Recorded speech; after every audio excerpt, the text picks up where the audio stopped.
before we kick off, who has to get models into production? So somebody has to be able to use those predictions rather than read the paper. Okay, good. Who knows SQL?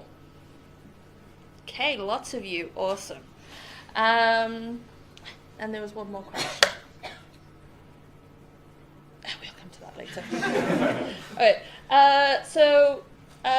Just quickly, a little bit about me and what I do. Hi, I'm Steph. I am the global coordinator for Saturdays.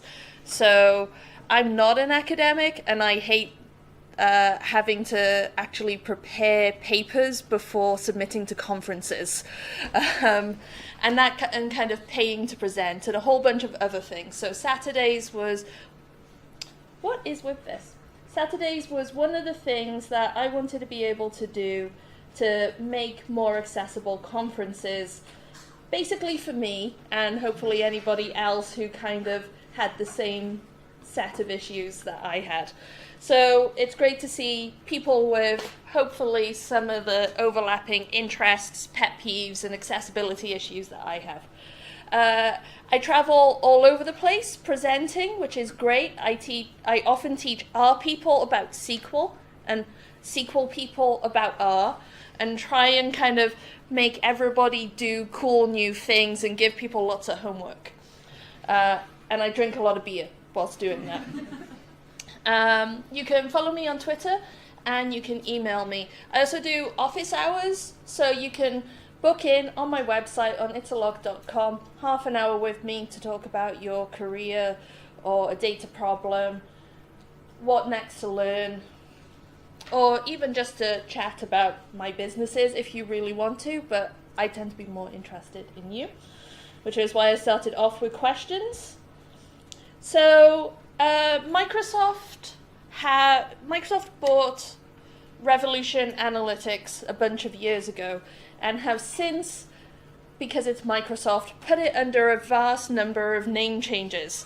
So if you've ever used the Revolution Analytics stuff, some of the code you might see today will be familiar. But why I bring up Revolution Analytics is it's going to help contextualize what we're talking about here. So they now call the core bit of Revolution Analytics Machine Learning Server. So it used to be Revolution Analytics Enterprise, then it was R Server, and now it's Machine Learning Server, because it's now not just R but Python as well that will work in this context. The idea is you get a faster R kernel. It uses the Intel math libraries to make things a bit more whizzy fast, and they also then have a bunch of packages that enable you to work on distributed data sources like Spark and Hadoop in a faster way, and also just really big flat files that won't fit into memory. So that was my question. Does anybody work with data that won't build a model on a 16 gig i7 laptop? Right? Okay. So for the rest of you, you can probably carry on working on your machine. But if you're working with stuff that is kind of too big to work on your computer, then this is where the Revolution Analytics stuff and the machine learning server kind of standalone capabilities really comes in. If you've got 2 terabytes of CSVs, you can run RxLin model on on those multiple terabytes of CSVs, or you can say, go run this based in the Hadoop cluster.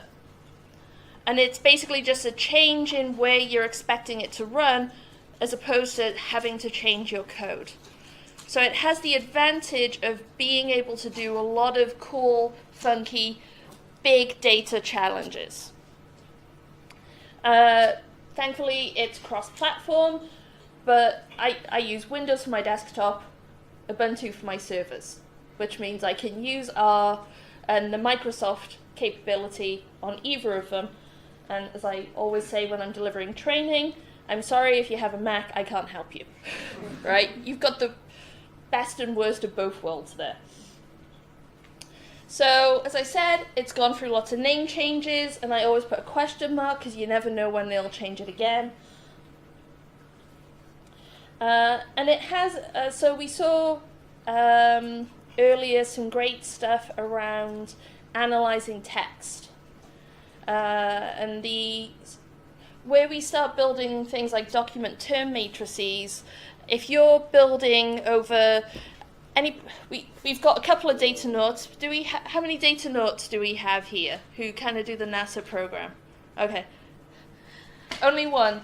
But one of the things that NASA do is they release all the metadata and all the topic description, all the abstracts of basically kind of every piece of internal communication in NASA since its inception. And how do you knowledge mine that? And imagine putting a document term matrix on millions and millions and millions of communications to try and work out structures inside NASA and topics and changes. That's not going to fit on your machine easily. So Microsoft have developed extra text featureization capabilities and pre-trained algorithms to help speed up that process and help us handle that level of data. We're not talking the 10,000 tweets about yesterday's kind of Brexit discussions. We're talking about the 2 years of Brexit discussions. So it really helps us scale, which is important. As I said, it's cross-platform. Don't really care about that. It works. The vanilla R will work inside the cheap versions of SQL Server. Getting the funky distributed big data algorithms and all the Microsoft special sauce, that usually you have to pay for, right? In Microsoft, in their enterprise version of the product. Interesting to note that you can also do this now in Docker containers with Linux. So you can you don't necessarily have to pay to have all of this expensive database capability sitting around. You can put things in Docker containers and run short workloads, or you can run it in Azure SQL, which is just R currently. And that puts your data and your predictive capabilities in the cloud. And if it's in the cloud and it's not on a virtual machine, you never have to do any patching, right? You don't have to worry about lots and lots of security issues. So I'm always happy when I can get Microsoft to take on my security risk. So good reasons to use it, and why we might put these things into SQL Server as well. Less stuff sitting on your machine. I never want to be the NHS contractor who leaves 20 million records in the pub. That kind of thing scares the heck out of me. Coming from a finance background, cover your ass is like the key operating principle. So I always want the data off my machine. It means that if you've got lots of analytical people who are building models or working with the data, you don't have to give everybody an expensive XPS 13. If it can run on a server, you only have to give that expensive compute, you only have to pay for that expensive compute power once, and you can give everybody smaller machines, which is great for your budget. They've done a lot of C++ work to make things go very fast and to operationalize them. Again, the CYA perspective, you can manage packages and stuff centrally. So it's no longer, it works on my machine, now let's try and get that specific version of R and that specific set of packages going. We have other solutions, of course, like PackRat, RStudio have a package manager, but being able to centrally manage these is a key way of being able to scale analytical and data science capabilities in an organization. And if something goes wrong, you can phone Microsoft, which a lot, again, risk mitigation, a lot of businesses want to be, a reason why lots of businesses were pure Microsoft shops for a very long time was that risk mitigation of being able to go shout at somebody outside the company who hopefully knows what they're doing. So let's have a look at it with SQL Server. So they've done it in what I would definitely call a fugly way.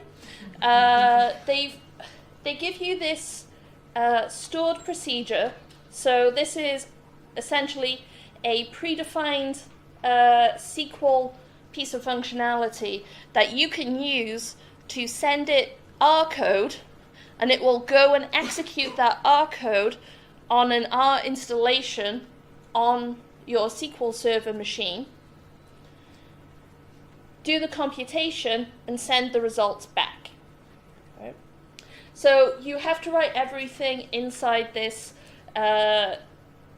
SP execute external script store procedure functionality. So that is usually a pain point for if you don't know SQL. That's the bit you'll struggle with. It doesn't like working with the file system because touching file systems, reaching out to different directories inside the company is a security risk. You don't want your production data, you might have patient data, financial records, all sorts of sensitive stuff on it. You don't want that being exportable easily by some new package that somebody installed from GitHub. Okay? As much as we're all generally nice people, there is that risk, again, CYA risk mitigation kind of thing, of bad actors inside or taking advantage of the R community, and we really don't want our data going anywhere. So when we build our predictive models, what we're going to do is we're actually going to store these inside a SQL Server table. So normally you might save them as RDS files. Here we turn them into a binary representation and store that binary representation inside the table. So this is like, if you've ever done it before, you can actually store images and stuff in exactly this same way. And if you've done a self-contained R Markdown and opened it up and then seen like this much text and it says that this is a JPEG, that's because it's doing a binary representation. And then, because Microsoft have done a whole bunch of work with creating these distributed algorithms in C++, instead of writing an ugly SP execute external script, they've been able to give us a predict function for the special source algorithms. So they're specific linear model versions rather than our native LM functions.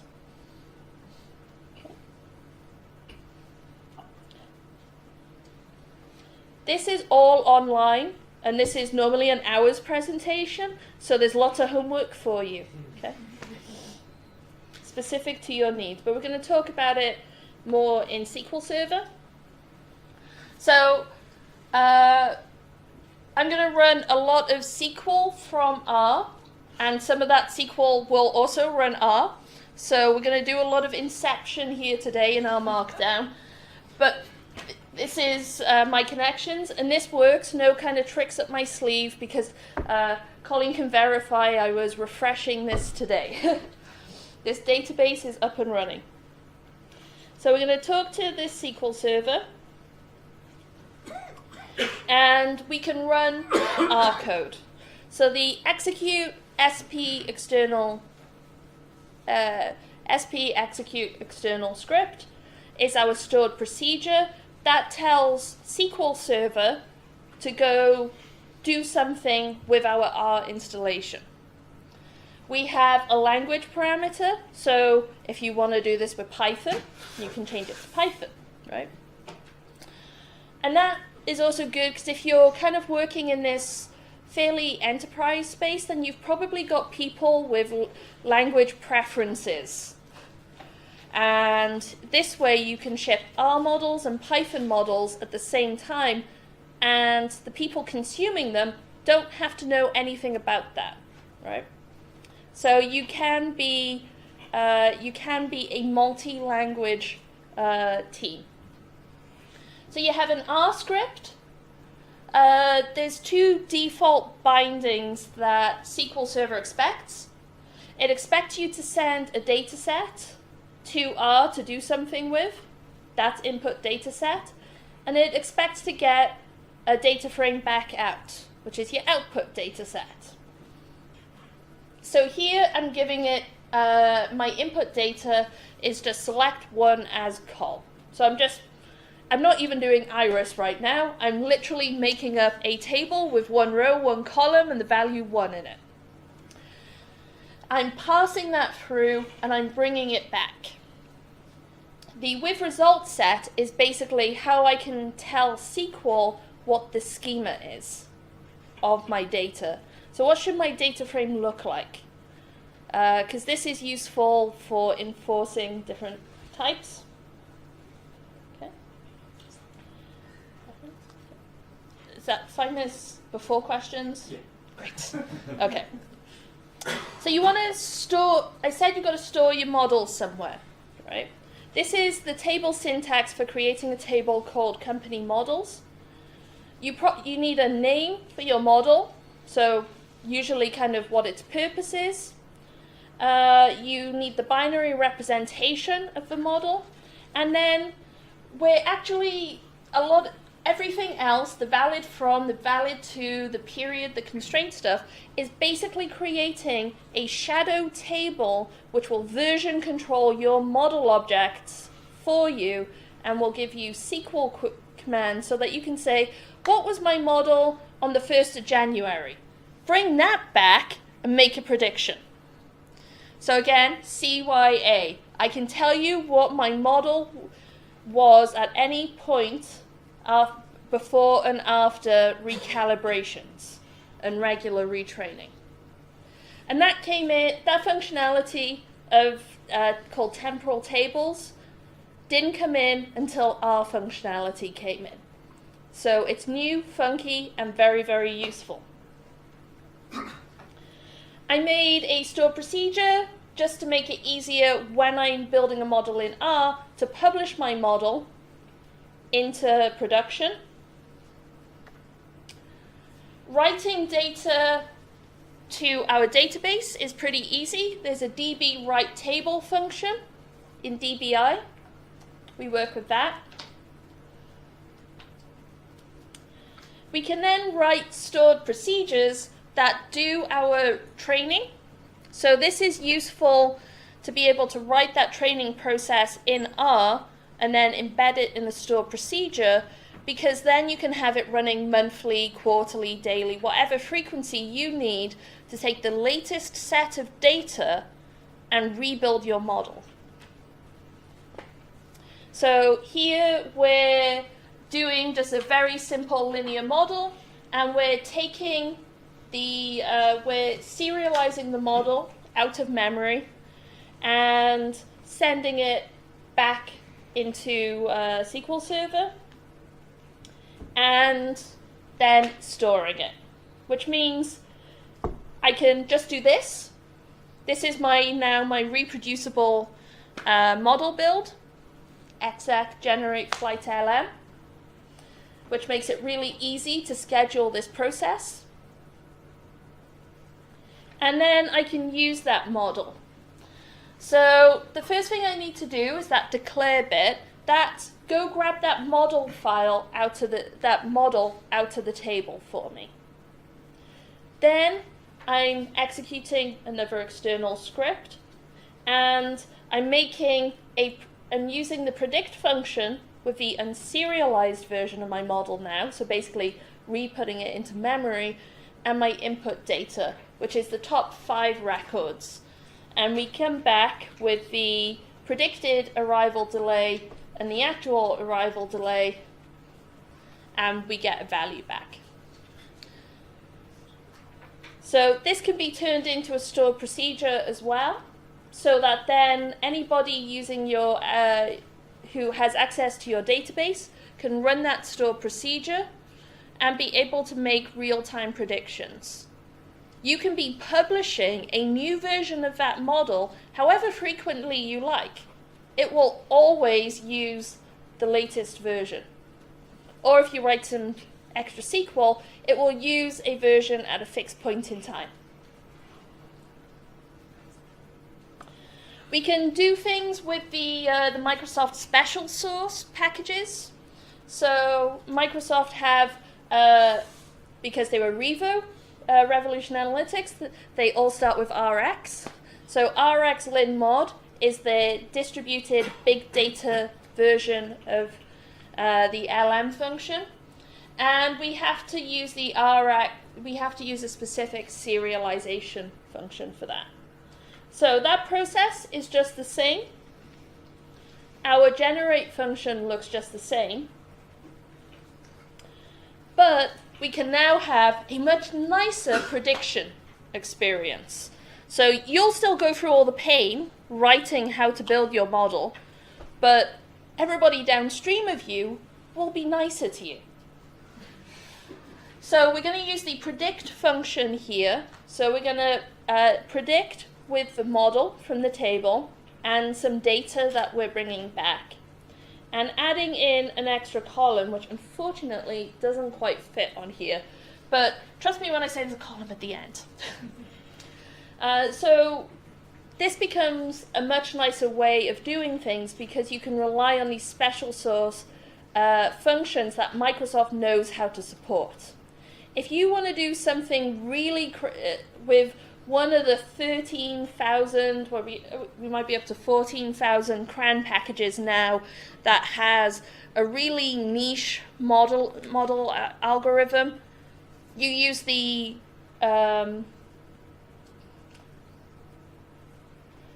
you end up using this kind of code to make your prediction. But if you need a linear model, a logistic regression, a decision tree, a boosted tree model, a neural net, you use one of the Microsoft special source ones and you get easier prediction capabilities. Okay. And they also then have yet another stored procedure for making predictions, which makes it even shorter again. So there are lots of other areas where R is in the Microsoft stack. So you can be making real-time predictions or like batch predictions in Power BI. And you can also do charts in Power BI. That's really slick. That gets me out of a lot of jams. They've got free notebooks. So you can go to notebooks.azure.com and get free compute power, which is great. Won't just work on your machine. I do a lot of hosting inside Docker containers for reproducibility and because I can get regular work, I can do like Travis continuous integration. Anybody got that going for something? Like building an R Markdown whenever you submit to source control package, right? When computers do things for you, it's the best. Do look into continuous integration and Travis CI to automate your testing processes and things. It's great always knowing you're right, at least according to the things that you said to check yourself on. So there's lots and lots of functionality there. You can get these slides on itsalocke.com. I'll also tweet out the link and it'll go in the Git repo. I have in this MS SQL MLELF, I really can't remember what torturous set of words I used to be able to get the acronym ELF. But it's basically a sample database framework for being able to do all the logging around developing and retraining models, and then sample stored procedures that do feature engineering with recipes, a prediction capability, and logging how you do predictions. Because there's a whole bunch of stuff around feature engineering, model metrics, and what you're actually making predictions of that you need to think about in production. So that Git repo is a good place to start. And yeah, tweet me, join me for a half-hour call, and we've got time for questions, right? Yeah. Yes. Thank you very much.